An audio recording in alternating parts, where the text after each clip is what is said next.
Welcome back to another technical deep dive here in the debug zone. Today we're tackling a big question and breaking it down with insights from other users. Hopefully this clears up some misconceptions and helps you get the answer you need. So buckle up, stay a little curious, and let's jump right in.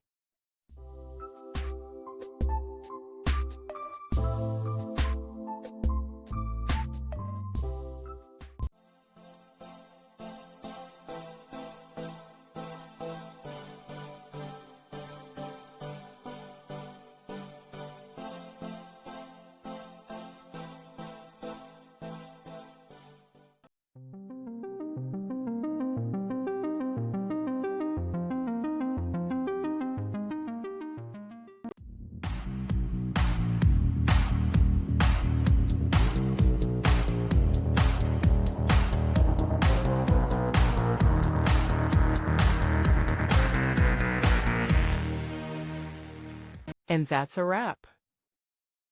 I hope you found the answer you were looking for. If you did, take a second to hit that subscribe button. It really helps out. And let me know in the comments which solution worked best for you. See you next time in the debug zone.